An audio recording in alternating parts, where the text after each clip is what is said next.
Hello, வணக்கம். குட்டீஸுகளா, ready ஆகிட்டிங்களா கதை கேட்க? நான் கதை சொல்ல போகிறேன். ரொம்ப கவனமாக கேளுங்க. ஒரு ஆறுன்னா என்னங்கிறத உங்கள்கிட்ட நான் ஏற்கனவே சொல்லியிருக்கிறேன். அதில் நிறைய தண்ணி ஓடிக்கிட்டே இருக்கிற இடம்தான் ஆறு. அந்த ஆற்றங்கரையில் ஒரு பெரிய நாவல் மரம் இருக்குது. நாவல் பழம் நீங்கள் எல்லோரும் சாப்பிட்ருப்பீங்க. ரொம்ப டேஸ்ட்டாக இருக்கும்.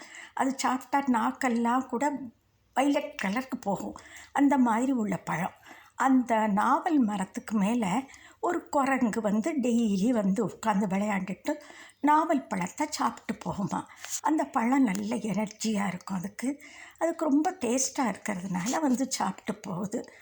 அந்த கீழே ஆறு இருக்குது பார்த்திங்களா, ஆறில் தண்ணி இருக்கும். அந்த தண்ணியில் ஒரு முதலை வருது. டெய்லி ஒரு முதலை வருது. முதலை அந்த மரத்துக்கு கீழே ரெஸ்ட் எடுத்துகிட்டு போகுமா. அப்படி இருக்கும்போது இந்த மங்கியோட அது பேசின உடனே 2 பேரும் ஃப்ரெண்ட் ஆகிட்டாங்க. அப்போ மங்கி என்ன செய்யுது, மேலேருந்து நாவல் பழத்தை பறித்து இந்த முதலைக்கு போடுது.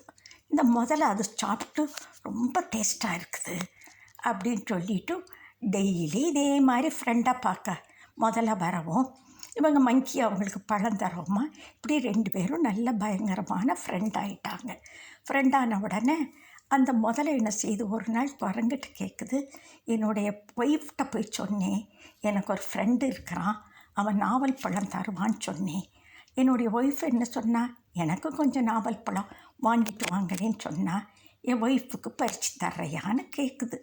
உடனே இந்த முதல்ல சரி நான் ரெடியாக தர்றேன் அப்படின்னு சொல்லி நிறைய நாவல் பழம் பறித்து கீழே போடுது. அது அந்த முதல்ல சேர்த்துக்கிட்டு தண்ணியில் போய் அதோடைய ஒய்ஃப்கிட்ட கொண்டே கொடுக்குது. அந்த ஒய்ஃபு அந்த நாவல் பழத்தை சாப்பிட்ட உடனே அதுக்கு ரொம்ப சந்தோஷம். இவ்வளவு டேஸ்ட்டாக இருக்குதே, இது வரைக்கும் இப்படி ஒரு பழம் நான் சாப்பிட்டதே இல்லையே, ரொம்ப நல்லா இருக்குது, டெய்லி உங்கள் ஃப்ரெண்டுகிட்டேருந்து வாங்கிட்டு எனக்கு கொடுங்கங்குது. அதே மாதிரி இந்த முதலையும் டெய்லி அவன் ஃப்ரெண்டுகிட்டேருந்து வாங்கி இந்த தன்னுடைய ஒய்ஃப்க்கு கொடுத்துட்ருக்குது. இப்படியே கொடுத்துட்ருக்கும்போது திடீர்னு எதிர்பாராமல் அந்த ஒய்ஃபுக்கு பெண் முதலைக்கு தேவையில்லாத ஆசை வந்துட்டது. என்ன ஆசைன்னா, இந்த நாவல் பழமே இவ்வளவு டேஸ்ட்டாக இருந்ததுன்னா டெய்லி சாப்பிடக்கூடிய அந்த மங்கியோட லிவர் எவ்வளவு டேஸ்ட்டாக இருக்கும் அப்படின்னு நினச்சி அதுக்கு தேவையில்லாத ஒரு பேராசை இந்த மங்கியோட லிவரை சாப்பிடணுங்கிற எண்ணம் வந்துடுச்சு.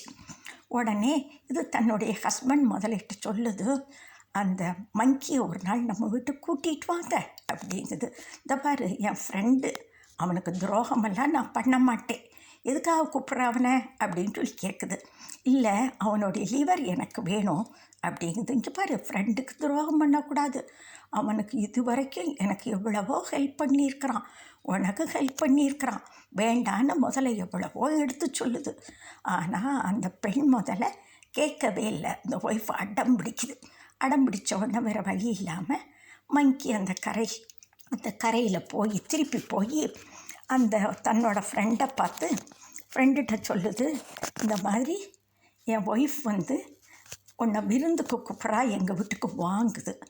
அப்போ அந்த மங்கி சொல்லுது, நான் எப்படி உங்கள் வீட்டுக்கு வர முடியும், தண்ணியில் என்னால் நீந்தி வர முடியாதே அப்படின்னு அந்த மங்கி சொல்லுது. கொர்க்கோடைல் சொல்லுது, அதை பற்றியெல்லாம் ஒரு கவலையும் இல்லை, நீ என் முதுகில் ஏறிக்கோ, உன்னை நான் அப்படியே எங்கள் வீட்டுக்கு கூட்டிகிட்டு போயிடுவேங்குது.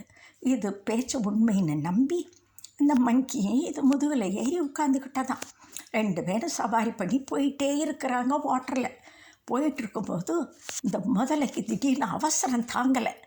ஏன்னா மங்கியை கூட்டிகிட்டு போகிறோங்கிற ஒரு சந்தோஷத்தில், உன்னை நான் ஏன் கூட்டிகிட்டு போகிறேன் தெரியுமா அப்படின்னு மங்கிட்ட கேட்டது.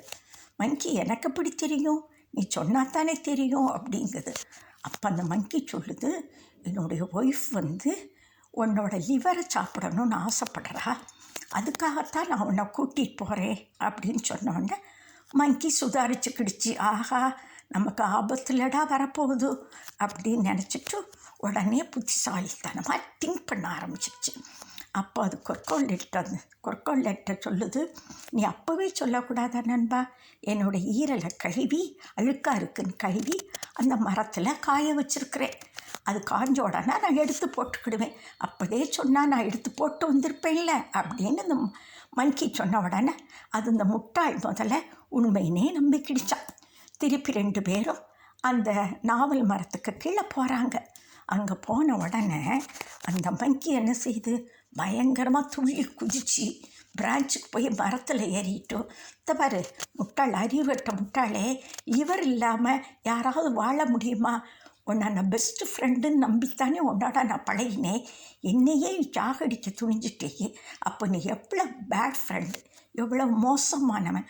உன்னுடைய ரிலேஷன்ஷிப்பே எனக்கு வேண்டாம். இனிமேல் நீ நானும் ஃப்ரெண்டே கிடையாது. உனக்கு நாவல் மரப்பழமும் தரமாட்டேன், எதுவும் செய்ய மாட்டேன். இந்த மங்கி மேலே போய் இருந்துக்கிடுச்சான். அப்போ இந்த குறுக்கோட்டில் நினச்சது, ஆஹா நம்ம அவசரப்பட்டு உண்மையை சொன்னதுனால தானே இந்த மங்கி சுதாரிச்சுக்கிடுச்சு அப்படின்னு சொல்லிட்டு ரொம்ப வருத்தப்பட்டு அழுதுச்சான். நண்பா, தெரியாமல் தப்பு பண்ணிட்டேன், இனிமேல் இப்படியெல்லாம் பண்ணவே மாட்டேன். என் ஒய்ஃப் என்ன சொன்னாலும் என் ஒய்ஃப் பேச்சை கேட்க மாட்டேன். நம்ம 2 பேரும் பழையபடி ஃப்ரெண்டாகவே இருப்போம்னு சொல்லிச்சான். ஆனால் கடைசி வரைக்கும் அந்த மாதிரி மங்கி கேட்கவே மாட்டேன்டுச்சான். அதுக்கப்புறம் இது என்ன செய்யுது, முதல்ல அழுது பார்க்குது. ஆனால் அது கேட்கவே இல்லை. ஆனால் திருப்பி அந்த முதல்ல அங்கே வந்தாலும் இந்த மங்கி அதுக்கு பழமே கொடுக்கறது இல்லையா, அது என்னன்னு கூட கேட்குறது இல்லையா. இப்படியே அவங்க காலங்கள் போயிடுச்சு. இதிலேருந்து என்ன செய்யுது, அந்த பெஸ்ட் ஃப்ரெண்டு செலக்ட் பண்ணாதனால தான் மங்கியோட உயிருக்கே ஆபத்து வந்ததும். கொர்க்கோடையில் முதலையே போய் அது தன்னுடைய ஃப்ரெண்டாக நினச்சது. ஆனால் அந்த கொர்க்கோடையில் என்ன செஞ்சு மங்கியவே க்ளோஸ் பண்ணுற அளவுக்கு வந்துடுச்சு. அதனால் நம்ம எப்போவுமே ஒரு நண்பர்களை தேர்ந்தெடுத்தால் பெஸ்ட்டு ஃப்ரெண்டாக பார்த்து தேர்ந்தெடுக்கணும். அவனால் நமக்கு எந்த ஆபத்தும் வரக்கூடாதுன்னு நினைக்கணும். ஃப்ரெண்டு நிலையாக இருக்கணும்னா நல்ல ஃப்ரெண்ட்ஸில் தேவையில்லாத தீய நட்புனால் எப்போவுமே எல்லாருக்குமே கெடுதல் வர்றது இயல்பு. அதனால் நம்ம குட்டீஸுகளாக நம்ம ஃப்ரெண்ட்ஷிப் தேர்ந்தெடுக்கும்போது நல்ல பிள்ளைகளாக நமக்கு எது உதவியாக இருப்பாங்களோ, நமக்கு எது நன்மையாக இருக்குமோ அந்த மாதிரி ஃப்ரெண்ட்ஸாக தேர்ந்தெடுக்கணுமா. சரிம்மா, வணக்கம், பை, நாளைக்கு பார்ப்போம்.